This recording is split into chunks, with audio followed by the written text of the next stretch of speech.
Long ago, in the peaceful kingdom of Umuez, there lived a wise and powerful ruler named King Obedike. He was known across many lands for his fairness and courage. The people of Umuez respected him deeply because he always put his people first before his own comfort. King Obedike had 2 wives. His first wife, Queen Neka, was gentle, patient, and loved by everyone in the palace. She had only one child, Prince Ebuka, a strong and humble young man.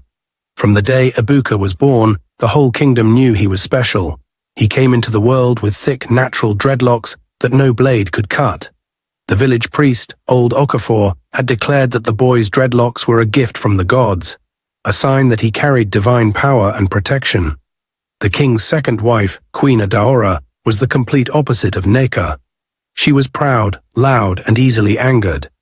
Deep down, she was jealous of Neka's calm spirit and her son's greatness. Adaora also had one son, Prince Chike, who was handsome but lazy. He loved to wear fine clothes, eat the best food, and boast about being a prince. But he never wanted to learn, train, or work hard like his half-brother Ebuka. The king treated both wives and sons with love, but it was clear to everyone that Prince Ebuka was the one who brought honor and joy to the family. His bravery in battles, his wisdom in council meetings, and his kindness to the poor made the people love him even more. This made Queen Adaora and Prince Chike grow bitter inside. They wanted all the attention, power, and glory for themselves. But no matter how hard they tried to outshine Ebuka, the light of goodness always followed him. The story begins from the day Prince Ebuka returned from war, victorious and full of glory. The golden sun shone brightly above the land of Umuez that morning. The air was filled with joy, laughter, and songs. The sound of drums echoed from the hills to the market square. The kingdom was alive with celebration because Prince Ebuka, the king's first son, had returned from war, victorious. For many moons, the people had prayed for his safety. He had led the warriors of Umuez into battle against their enemies from Obodo Ukwu, a fierce neighboring land that had threatened to destroy them. But Ebuka's wisdom, courage, and strength had brought victory. The gods had truly blessed him. Now, as he rode into the village on his brown horse, his dreadlocks shining in the sunlight, the people shouted his name. Ebuka, the Lion of Umuez. Ebuka, son of the gods. Our hero has returned. Ebuka smiled as he looked around. His eyes were calm and humble. He greeted the people with respect, bowing slightly to the elders and smiling at the children who ran beside his horse. Even after defeating the enemies, he didn't boast or act proud. That was what made the people love him more. As he approached the palace, the gates opened wide. King Obedike stood there, tall and proud, wearing his royal robe of red and gold. His eyes were filled with tears of joy. Behind him stood his 2 wives, Queen Neka, smiling with pride, and Queen Adaora, forcing a smile she didn't feel. The king raised his hands and said, "My people, the gods have been kind to us. My son, Prince Ebuka, has brought victory to Umuez. Let the drums sound, let the goats be slaughtered. Let us celebrate our hero." The crowd roared with joy. Songs of praise filled the air. The drummers beat faster, and dancers moved wildly. The whole palace compound became alive. Queen Neka walked forward and hugged her son tightly. "My child, you have made us proud. May the gods continue to protect you." Ebuka smiled. "Thank you, mother. All glory belongs to the gods." Then he turned to bow before his father. "My king, it was your prayers that gave me strength. I only did what a son should do for his father and for his people." The king placed his hand on Ebuka's shoulder. "You speak like a true leader. One day you will sit where I sit. The gods have truly chosen you." When those words came out of the king's mouth, Queen Adaora's heart burned with jealousy. Her smile disappeared for a second. She turned and looked at her own son, Chike, who stood beside her looking bored and irritated. She whispered angrily, "Do you hear that, my son? The king says Ebuka will take his throne one day. Are you not the king's son too?" Chike frowned. "He always praises Ebuka. Ebuka, Ebuka." "I am tired of hearing that name." Adaora's eyes narrowed. "Don't worry, my child. The day will come when the king and the people will know that your mother's son is not weak. The gods are not finished with us yet. But deep down, she was not thinking of prayer. Her heart was already planning evil. That night, the palace was full of light and laughter. Ibuka sat with the warriors, telling stories of the battle. They listened with wide eyes as he spoke about the bravery of the men and how they fought to protect their land. He said nothing about himself being special. He praised others, he gave thanks to the gods, and he smiled humbly when people called him a hero. Even the old priest Okafor nodded proudly. "The boy's heart is pure," the priest said to the king. "His power is not only in his hands, but in his spirit. The gods walk with him." The king replied, "Yes, I see it. He will rule Umuwes with wisdom when my time comes." Those words reached Adaora's ears again, and her anger grew. She watched Ibuka from a distance, laughing with the warriors, his dreadlocks shining like gold in the firelight. Her son, Cheek, sat quietly beside her, frowning. "Look at him," Cheek muttered. "The people follow him like goats. Even father treats him like a god." Adaora whispered, "Do not worry, my son. His light will not shine forever. There is a way to bring him down. The priest once said his power is in those dreadlocks he carries like a crown. If the dreadlocks are gone, his strength will fade. The gods will turn their face away." Chika turned to her, his eyes curious. "Mother, are you saying—" She touched his hand quickly. "Not now. Be patient. The gods will show us the right time." But her mind was already running fast, like a river after rain. One morning, the king called both sons into the royal hall. He was in a happy mood. "My sons," he said kindly, "you are both my blood. I want you to rule this land together in peace when I am gone. Ibuka, I want you to train your brother. Teach him how to lead, how to fight, how to listen to the people." Ibuka bowed. "I will, father." But Chika's face darkened. He said nothing. He wanted to shout, "I don't need my brother to train me," but he kept quiet. After the meeting, Queen Adara found her son outside under a tree. She sighed. "My son, why are you angry?" he hissed. "Father wants me to learn from Ibuka like I'm a small boy." "I am not his servant," Adara smiled wickedly, "and that is why we must act. You cannot become king while that boy breathes with those sacred locks on his head. Remember, his power lies there. If his dreadlocks are gone, his strength will disappear. And then the throne will be yours." Chiki looked at her, surprised. "Mother, how will we do it?" "Leave that to me," she said, her eyes dark and cold. "The night will soon speak." That same night, while everyone in the palace slept peacefully, Queen Adara could not close her eyes. She turned on her bed again and again, her mind full of evil thoughts. She remembered the words she had told her son, Chike, that Ibuka's dreadlocks carried his power. But now she needed to know how to take that power away. When the moon rose high in the sky, Adaora quietly stood up, covered herself with a dark cloth, and left the palace. She walked down the narrow path that led to the house of the old priest, Okafor. The night was cold, the wind blew softly through the trees. Adaora's heart beat fast, but her desire for power was stronger than her fear. She finally reached the small hut. The smell of herbs and smoke filled the room. Old priest Okafor sat on a wooden stool, his eyes sharp and cold. He looked up slowly and said, "Queen Adaora, I have been expecting you." Adaora froze for a moment. "Expecting me?" she asked in surprise. The old man smiled. "Yes. When envy sits in the heart, the gods can smell it from afar. What brings you here at this hour?" Adaora lowered her head and spoke in a low voice. "I need your help, priest. I want my son, Prince Chaik, to become the next king. But everyone praises Ibuka. The king loves him too much. Even the people call him a god. I can't watch my son be forgotten." The priest leaned forward. "So you have come to speak of the boy with the sacred locks?" Adaora's eyes widened.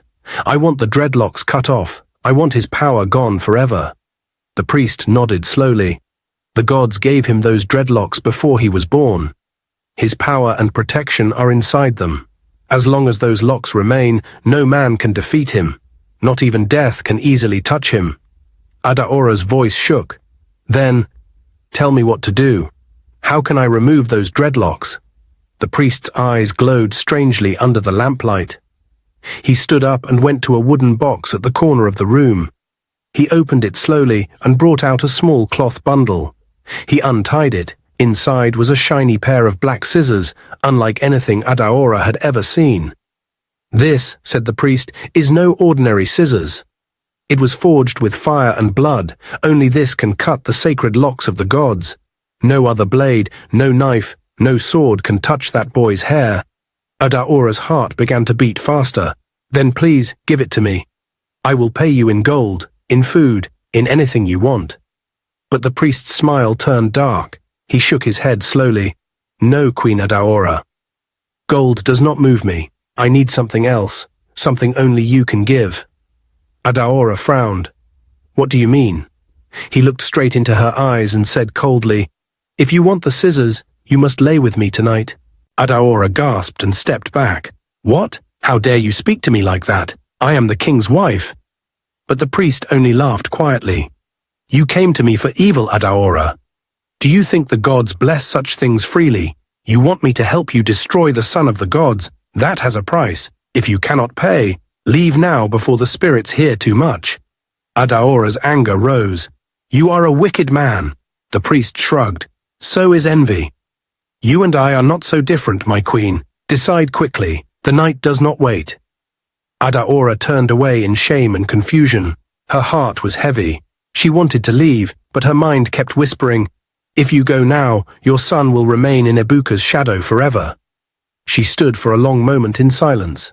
Then slowly, without a word, she turned back to the priest. The old man smiled knowingly. "Good. You have chosen your path."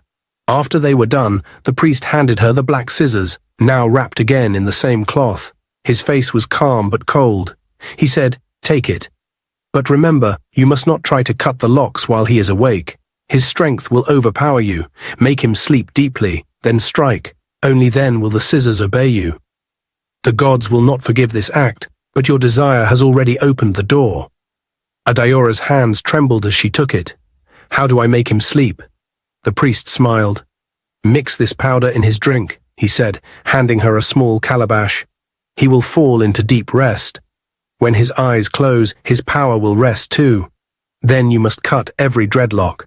"Every single one," Adaora nodded slowly. "Thank you, Priest Okafor." The man's eyes darkened. "Do not thank me, Queen. From tonight your soul is no longer clean. You have chosen the path of shadows. Go before the cock crows, and may the spirits watch what you do." Adaora left the hut quietly, holding the cloth bundle tight against her chest. The moonlight touched her face as she walked, and tears rolled down her cheeks. She whispered to herself, "All this, for my son." When she reached her room, she hid the scissors under her bed and sat for a long time, staring into the darkness. Her heart was full of fear, guilt, and desire. She had made a deal with darkness, and there was no turning back. Before the first cock crowed that morning, Queen Adaora was already awake. She sat on her bed, staring at the black scissors hidden under her pillow. The priest's words still rang in her ears. "Make him sleep deeply, then strike." She knew she could not do it alone. Prince Ibuka was too powerful, too careful. She needed someone close to him, someone he trusted completely. As the sun slowly rose, Adaora covered herself with a dark wrapper and left the palace quietly. No guards, no servants, no noise. She walked through a narrow footpath that only the farmers used. The leaves brushed her arms as she passed, and her heart beat fast. If anyone saw her leaving the palace alone, questions would rise. But her desire for power was stronger than fear. After walking for nearly an hour, she reached a small hut at the edge of the forest. It was Amaka's house, the humble home of the young village girl who had been Prince Ibuka's childhood friend. The morning was still silent. Amaka was alone. When she looked up and saw the shadow of a woman standing at her door, she frowned. But when the woman stepped closer and she recognized the queen's face, her heart almost stopped. She quickly fell to her knees. "My queen! Forgive me, I did not know you were coming. What brings you here, all alone?" Adaora looked around, making sure no one was watching. Her voice was low and calm. "Stand up, my child. I came quietly because this matter must stay between us. No one must know I was here. Amaka obeyed, still confused. Yes, my queen. Please come inside. The queen entered the small hut. Amaka offered her a wooden stool, still wondering what could bring the king's wife to her poor home. Adeora sat and sighed softly, then she slowly opened the small wooden box she carried. Inside, bright gold coins glittered in the dim light. The sight made Amaka's eyes widen. My queen, she whispered, I have never seen so much gold in my life. Adeora smiled gently. And yet, all of it can be yours, if you do one small thing for me. Amaka blinked in surprise. Me? What could a poor girl like me possibly do for a queen? Adeora leaned closer. You are close to Prince Ibuka. He trusts you. He visits this house often, doesn't he? Yes, my queen, Amaka said quickly. He eats here sometimes. My mother loves him like a son. Good, Adeora said softly. In 4 market days, he will visit again. When he comes, make him his favorite yam porridge. But before you serve it, mix in this powder. She brought out a small leaf packet and opened it slightly, showing a brown, fine powder inside. Amaka stared at it, frightened. What will it do to him? It will not harm him, Adeora said smoothly. It will only make him sleep, deep and peaceful. When he sleeps, I will come quietly to do what must be done. After that, all this gold will be yours. I will also send your family to a rich village far away. You will have land, a new house and servants. Your suffering will end forever. Amaka's heart pounded. My queen, why do you want to make him sleep? Adeora's smile faded slightly. You ask too many questions, child. Just do as I say. You are his friend, he will never suspect you. You only have to serve him the food. I will take care of the rest. Amaka's hands trembled. She thought of her brothers who went to bed hungry, of her mother who worked from morning till night with no rest. She also thought of Prince Ibuka, kind, gentle, always smiling when he visited. He once gave her sick brother his own royal cloak to keep warm. Her heart battled with her mind. Adeora watched her quietly, then spoke again in a soft, tempting voice. Amaka, look around you. This hut is falling apart. The rain enters when it pours. Your brothers walk barefoot. What has friendship with a prince given you? Nothing. But this gold will change your story forever. Do you want to die poor? Amaka looked down. Tears filled her eyes. The gold shone before her like sunlight, but her heart felt heavy like stone. She thought of the life her family could have, a good roof, fine clothes, food every night. Finally, she whispered, If I do this, will you truly keep your promise? Will you protect us? Adeora nodded. I am the queen. My word is my bond. Amaka wiped her tears and slowly nodded. Then I will do it. Adeora smiled, cold and satisfied. Good. Hide the powder carefully. When he comes in 4 market days, remember what I said. After he sleeps, send word to me quietly. I will come immediately. She closed the box and stood up. Remember, if you tell anyone, not even the wind will save you. Amaka bowed low. Yes, my queen. Adeora wrapped the box again and left the hut as silently as she had come. She moved through the forest path quickly, unseen by any eye. 4 market days passed. The sun rose bright and strong over Umuez. That morning, Amaka swept the floor of her small hut. Far away, inside the palace, Prince Ibuka was dressing to go into the village. He had been thinking about visiting his old friend. He wanted to bring her mother a basket of dried fish and to thank them for their prayers during the war. He told no one. He preferred to walk alone and quietly, as he always did when visiting Amaka's family. He liked the peace of the village. He put on a simple white cloth and set out. The path to the village was narrow and shaded by tall trees. Birds hopped from branch to branch as he walked. Amaka saw him coming from a distance. Her heart jumped into her throat. He came. The prince came alone, she thought, just as the queen said. She forced a smile and went out to meet him. Ibuka. You are here, he smiled back. Yes, my sister. I came to see how you are doing. How is Mama? She went to the stream, Amaka answered quickly, but she will return soon. Please, come in and rest. I will make you something to eat. Ibuka followed her inside. He placed the basket of fish on the mat. This is for your mother, he said. She once gave me soup when I was hungry after training. I have not forgotten. Amaka's throat tightened. She will be very happy, my prince. She went to the small cooking area and began to prepare yam porridge, the same meal he had always loved. I can still stop this, her heart whispered. I can tell him the truth. I can throw away this powder. But when she thought of her mother's tired face and their family background, her courage died. She whispered, "Forgive me, Ibuka," and quickly sprinkled the powder into the bubbling porridge. She set the food before him with a gourd of water. "Eat, my prince," she said softly. Ibuka smiled. "You always cook well, Amaka. You should come to the palace one day and teach our cooks." She forced a laugh. "I am not worthy of the palace." "Nonsense," he said, taking a spoonful. "The palace needs more hearts like yours." He ate slowly. Halfway through the meal, Ibuka yawned. "Forgive me," he said, smiling faintly. "I must have walked too long in the sun." Amaka tried to smile. "You can rest here, my prince. The mat is clean." He nodded, lay down near the wall and closed his eyes. Within moments his breathing slowed. The powder had done its work. Amaka stood trembling. His face looked peaceful, innocent. She wanted to shake him awake, to beg forgiveness before it was too late. But she remembered the Queen's warning.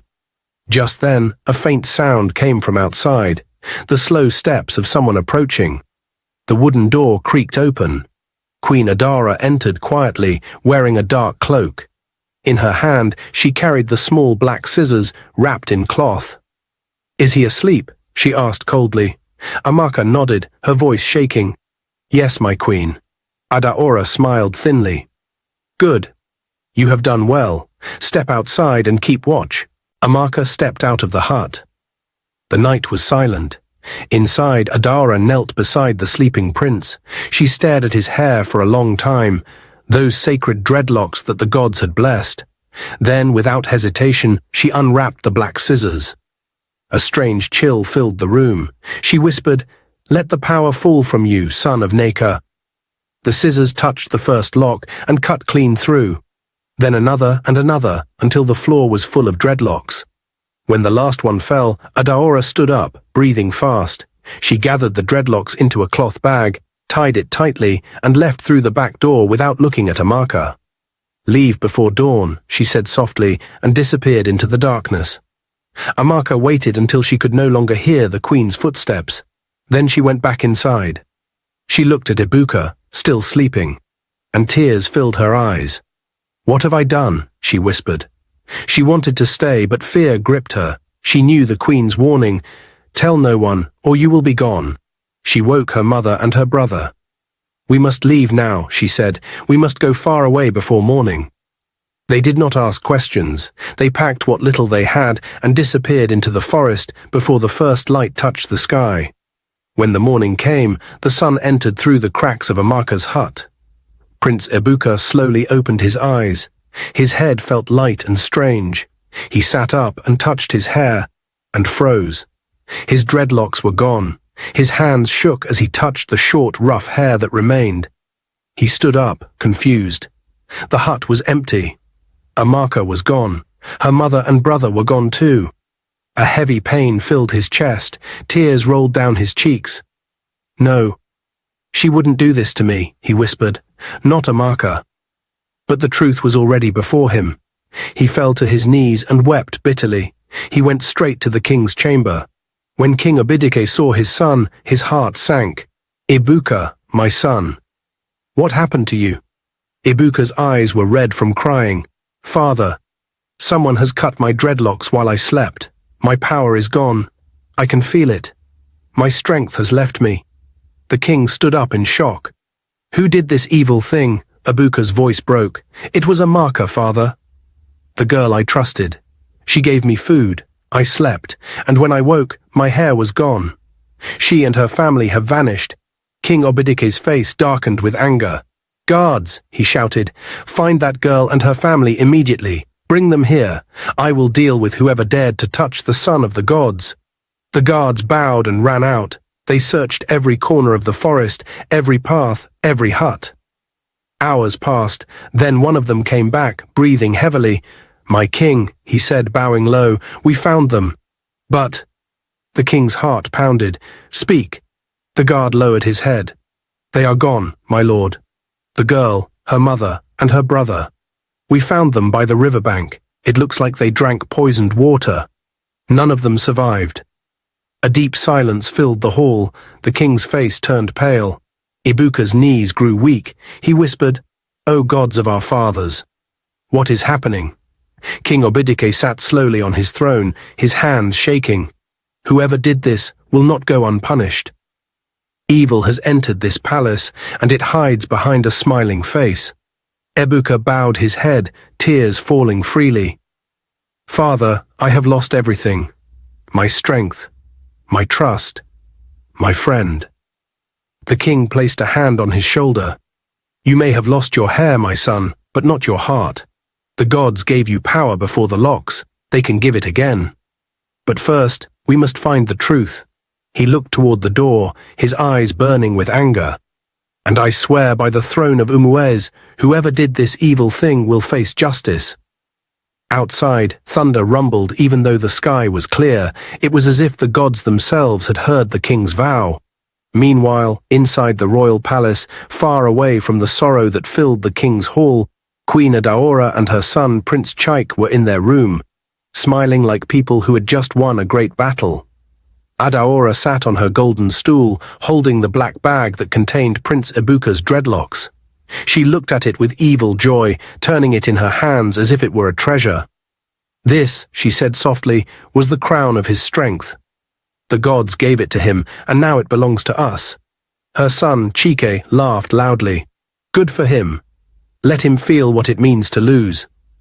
All his life, father called him the pride of Umueze, the son of the gods, the warrior of truth. Now let's see if he can even stand without shaking. "His power is gone, mother. Gone forever." Adaora smiled proudly at her son. "Yes, my dear Chaik. Now you understand. The throne is not for the weak or the humble. It is for the wise and the bold. You were born to be king, not that fool with his holy hair." Chike walked to the mirror and stared at his reflection. "Mother, the people will now see that I am the true prince. I will make father see it too." Adaora's smile faded. "Your father," she said bitterly. "He was once kind to me, but ever since that woman Neka gave birth to Ebuka, he forgot I even exist. He calls her my dear queen, as if I am just a shadow in this palace. I gave him a son first before she did, a prince, but he never saw your greatness because of that boy's cursed locks." Chaik turned sharply. "Then we must not stop here, mother.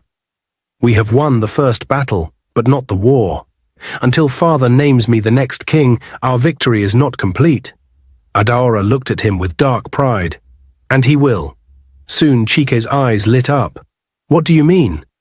Adaora frowned. "Listen to me, my son. The old man is soft, his heart is weak. He listens too much to that priest, and to that woman, Queen Neka. But we will finish all of them, one after another, until no one stands in your way." Chike's voice grew stronger. "You mean, even father?" Adaora's eyes flashed coldly. "Yes, even him. He may wear the crown now, but it will not be for long. Once the people see you as the only hope of this kingdom, your father's time will end. He calls me his wife, but he treats me like a servant. Let him taste the pain he gave me. Let him watch as my son, not hers, sits on his throne." Chaik grinned wickedly. "Mother, you are wise. You have opened my eyes. I must be king, and you will be queen mother. We will rule this land together." Adaora smiled.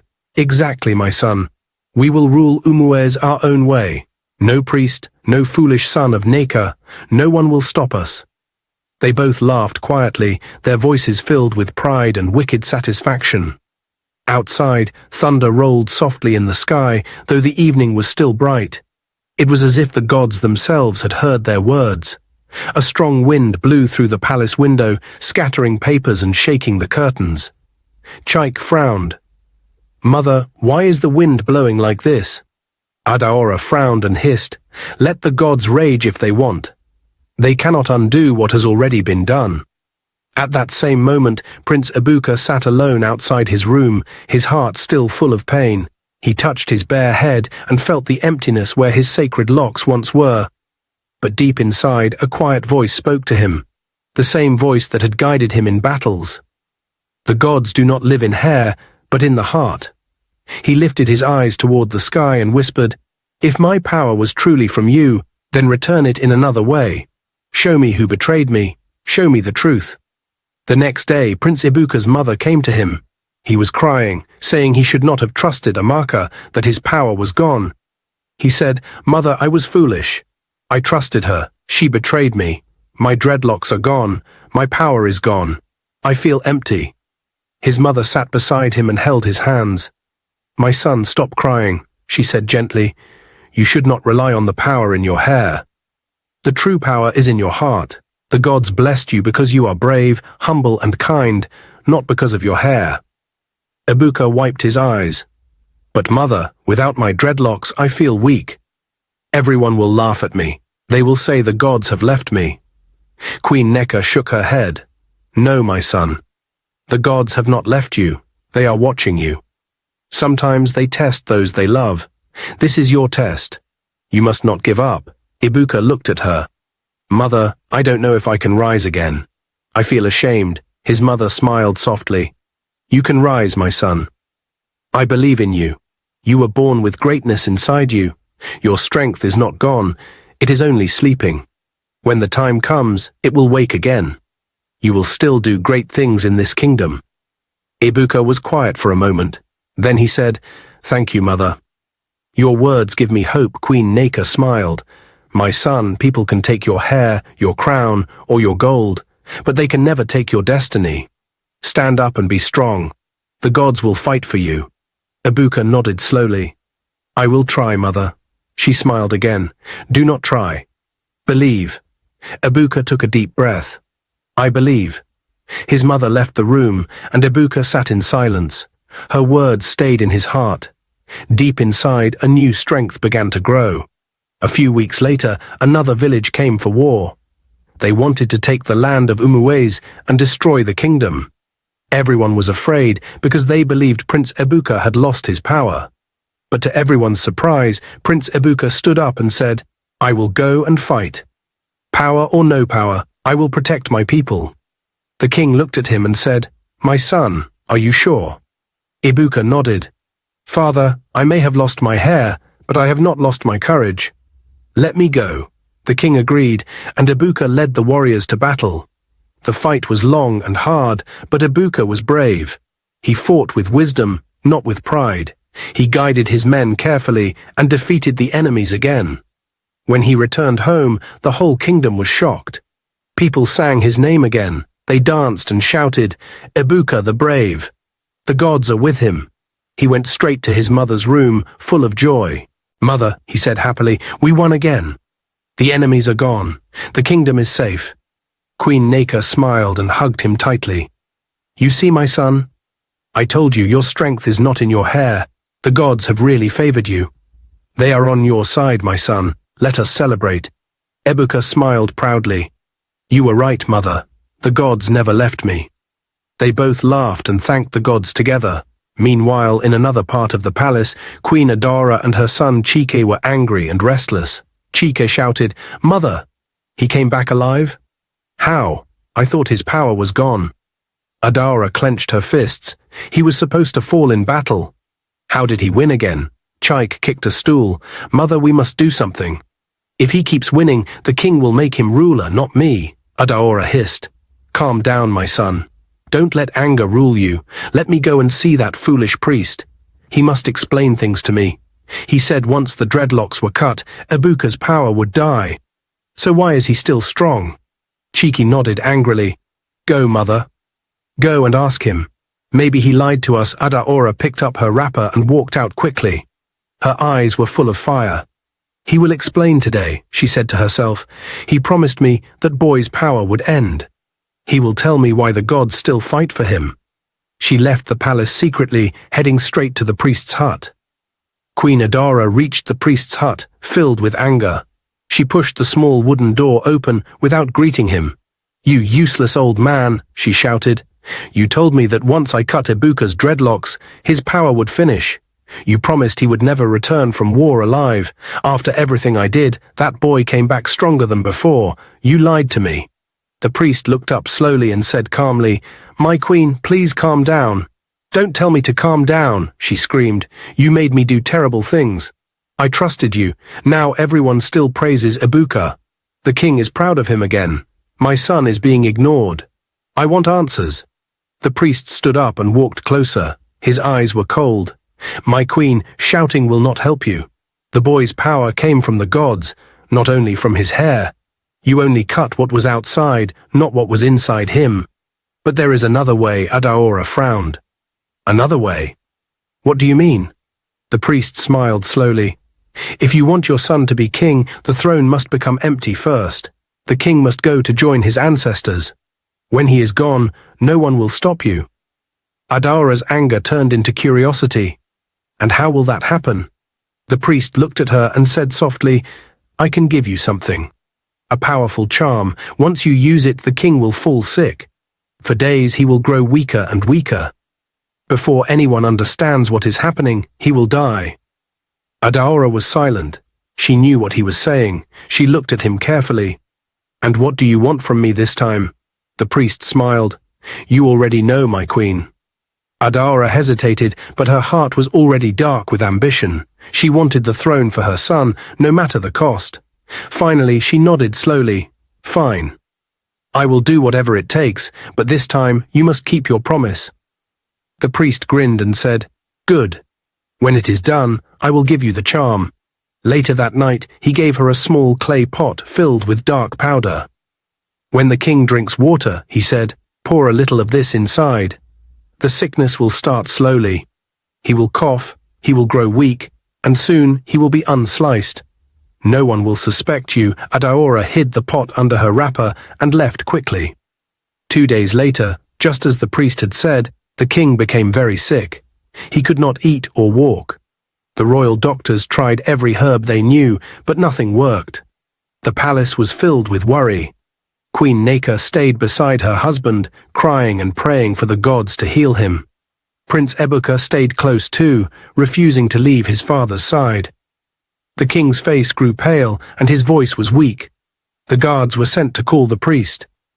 When the priest arrived, he looked at the king and shook his head slowly. "My king," he said in a serious voice, "this sickness is not ordinary. It comes from the spirit world.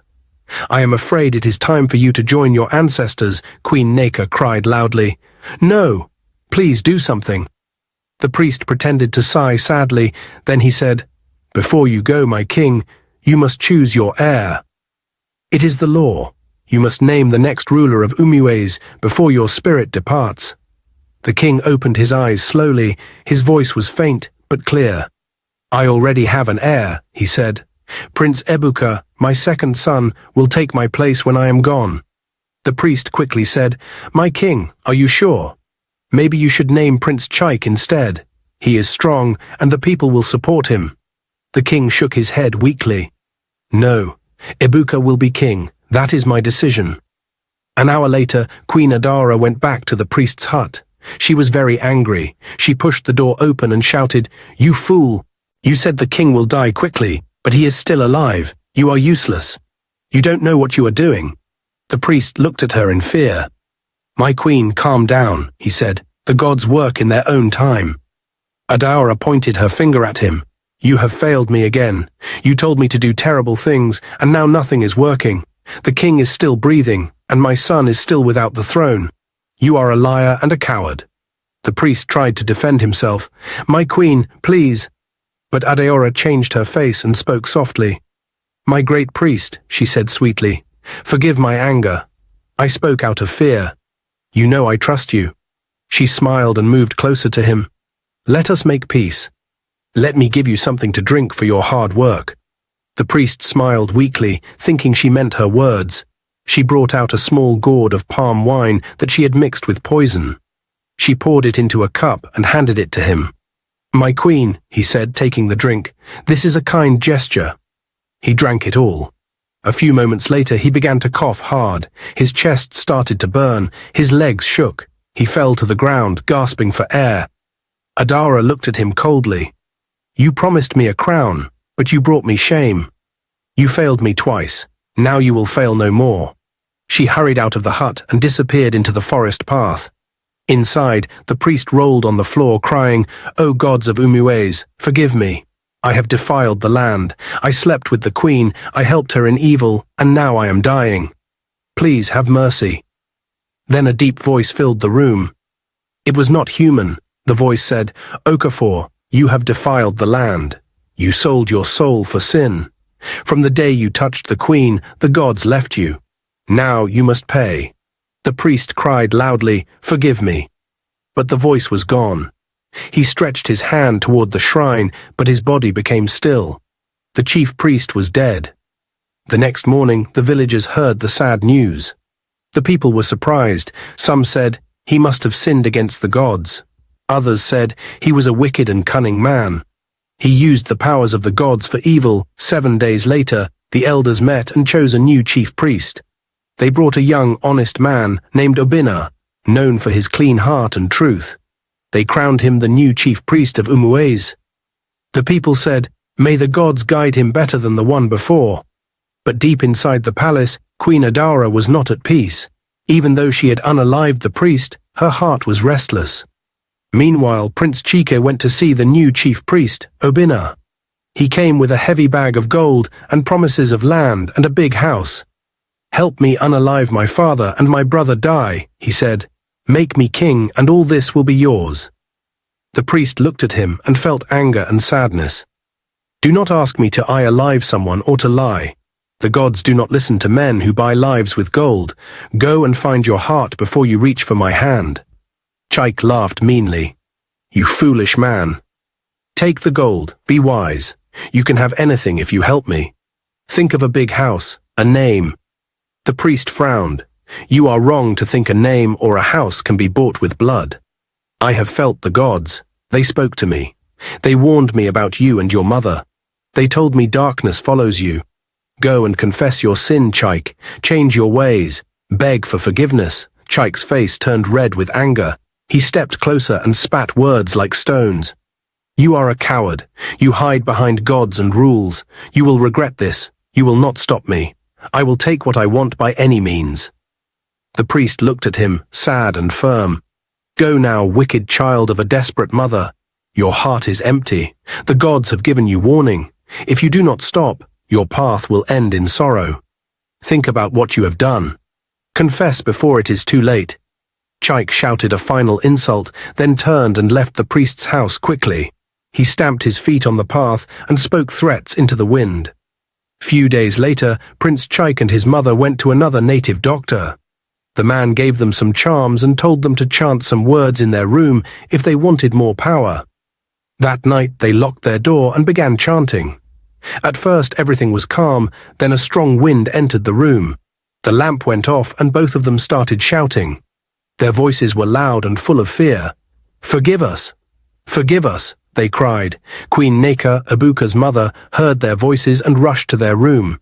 She saw Queen Adaora and Prince Chike rolling on the floor, crying and shouting for forgiveness. Queen Adaora cried, "We have done evil. I cut Ibuka's dreadlocks. I gave the charm that made the king sick. I helped to unalive Amaka and her family. Forgive me." Prince Chike also shouted, "I tried to unalive my father and my brother. Forgive me, please." They kept confessing everything they had done. Then both of them suddenly ran out of the palace into the street, still crying and shouting. Queen Neka went straight to the king's chamber to tell him what she had seen. But when she entered, she was surprised to see the king standing strong and healthy. The sickness had left him. "My husband," she said happily. "You are well again." The king smiled and held her hands. "Yes, my dear. The gods have healed me. I now see the truth. I was blind to the evil in my own house. I am sorry for all the pain I caused you by marrying another wife." Queen Neka smiled softly. "It's all right, my king. The past is gone. The gods have shown us mercy." Prince Ibuka entered the room. The king hugged him and said, "My son, You are the true strength of this kingdom. May the gods bless you forever." They all rejoiced and thanked the gods. That evening, drums sounded again in the palace. The people danced, happy that peace had returned to Umuez. Everyone learned that truth and goodness always win, and that no evil lasts forever.